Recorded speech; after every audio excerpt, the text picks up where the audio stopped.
I'm the best in the world. CM Punk is WWE Champion! I'm breaking the fourth wall. You think there's ever a chance we'll see you back in a squared circle? Never, ever, ever, never, ever, ever, ever, ever.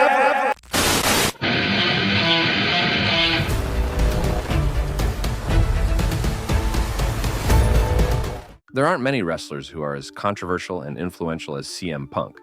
The Second City Saint has made millions of fans who will forever chant his name whenever he shows up on TV. That explains the reaction he got when he returned at the 2023 Survivor Series PLE after getting fired by the rival promotion.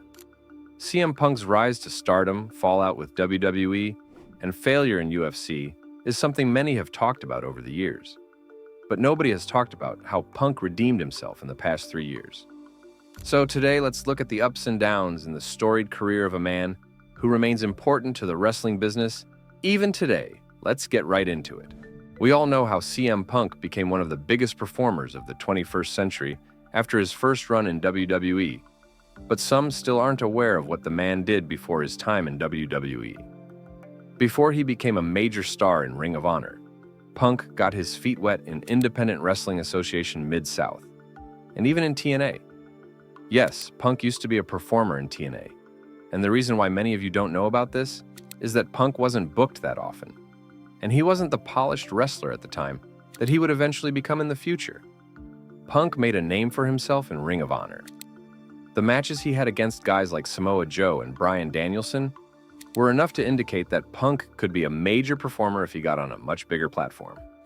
CM Punk would go on to sign with WWE in 2005, and after spending some time in Ohio Valley Wrestling, Punk joined the main roster when he made his ECW debut in 2006.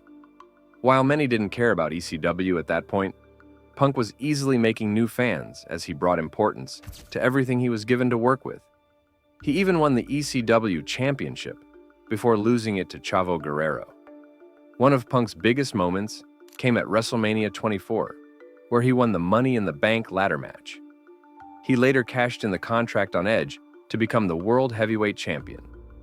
What should have been a long and meaningful reign, Punk ended up forfeiting the title after he was attacked by Randy Orton during the Unforgiven pay-per-view. It wouldn't take long for Punk to get back in the world title picture, as he went on to win the Money in the Bank ladder match again at WrestleMania 25. He cashed in the contract on Jeff Hardy to win his second World Heavyweight Championship. That kickstarted a feud between the two that is considered to be one of the finest of the 2010s. The feud not only brought out the best in Jeff, but showed that Punk was much better suited for the main event rather than the mid-card. It's also fitting that I mentioned the insane TLC match the two had at the 2009 SummerSlam.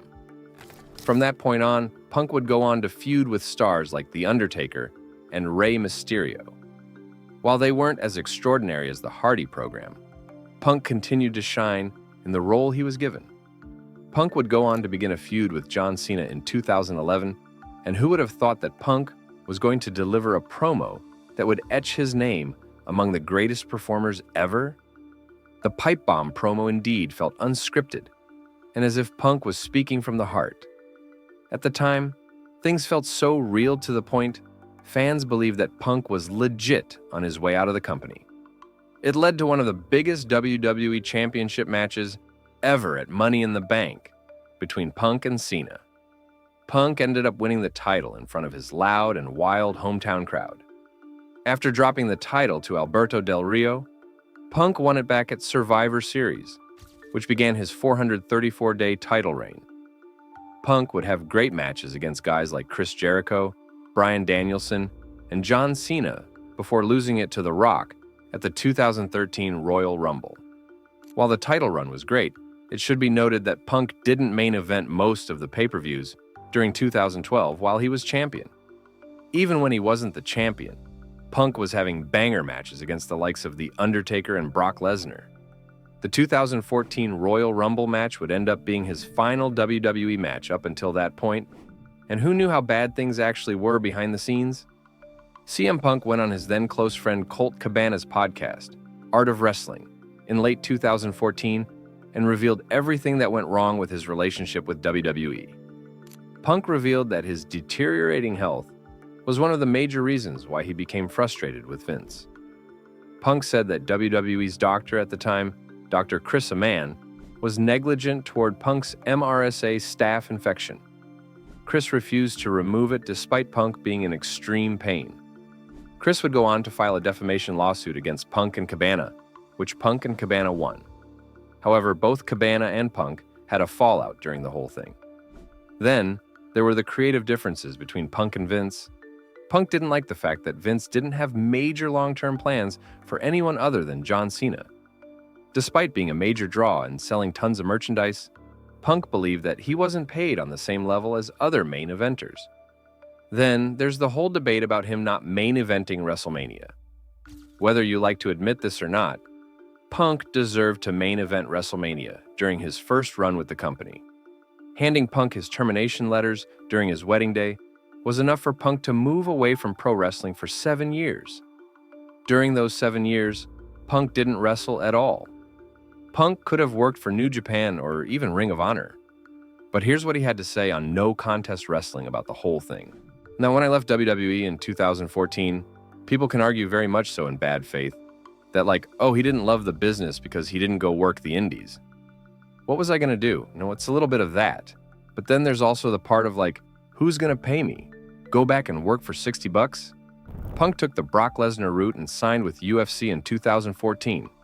We all know how things went, and his failure in UFC reaffirmed that Punk was always a pro wrestler at heart. In 2019, Punk joined the Fox Sports 1 series WWE Backstage as an analyst. He was under contract with Fox and not with WWE. Many thought that it was going to be Punk's way back to WWE, but Tony Khan got the upper hand and Punk ended up making his return to pro wrestling in AEW in 2021. The pop he received during his return was one of the biggest crowd reactions in pro wrestling history. Punk would go on to have great matches against performers like Darby Allin and Eddie Kingston. He had quite possibly the greatest feud in AEW history against MJF. MJF wouldn't be the star he is today without that feud with Punk. Then, there's the program with Adam Page that basically began the demise of Punk's AEW run.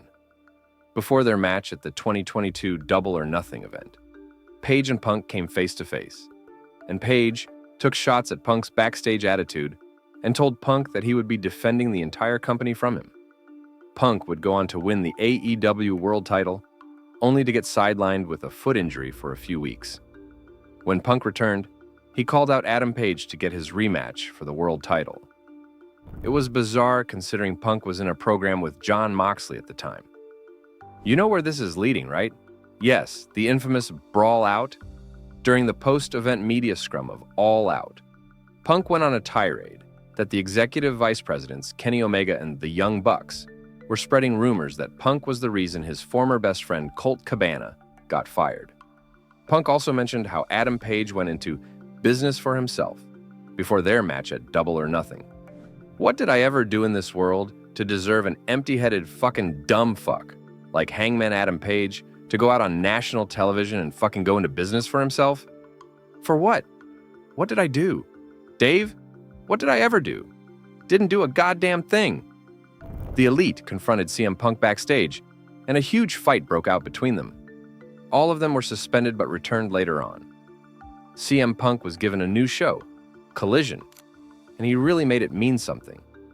The problems, however, were far from over. Jack Perry wanted to use real glass for a spot, but Punk said no, as he was the locker room leader of Collision. Perry ended up taking a dig at Punk during AEW's biggest show ever, All in 2023, which led to a physical altercation between the two backstage. Punk was fired from the company soon. While it looked as if Punk was in the wrong here, he was proven right after the company aired the All In footage in 2024, right after Punk described the entire situation on the MMA Hour. Airing the footage only made Tony Khan look stupid and revealed that AEW does have leadership problems. For Punk, things have never been better, as he made his return to WWE in 2023. despite getting injured during the men's Royal Rumble match. Punk feuded with Drew McIntyre throughout 2024, and it ended as not only the best feud of the year, but quite possibly as the best feud of the modern era. The Hell in a Cell match between the two is one of the greatest of its kind. CM Punk also main evented Raw's debut on Netflix against Seth Rollins, and he has now set his sights on the main event of WrestleMania. Say whatever you want about Punk, he really is one of the most influential pro wrestlers of all time. He thrived at a time when there were no other real main eventers besides John Cena and Randy Orton, and he has never looked back since. You can talk about his behavior and attitude issues all you want, but there's no denying that he brings relevance to everything he does. His current run is only adding to his legacy, and by the time he's done, he'll look back at his career with pride. So, what do you guys think? Is CM Punk one of the all-time greats? Do you think Tony Khan was right to fire CM Punk from AEW? And is Punk's recent run in WWE living up to the hype? Let us know in the comments below, and you might also want to check out our other awesome videos on the channel. Make sure to subscribe for more,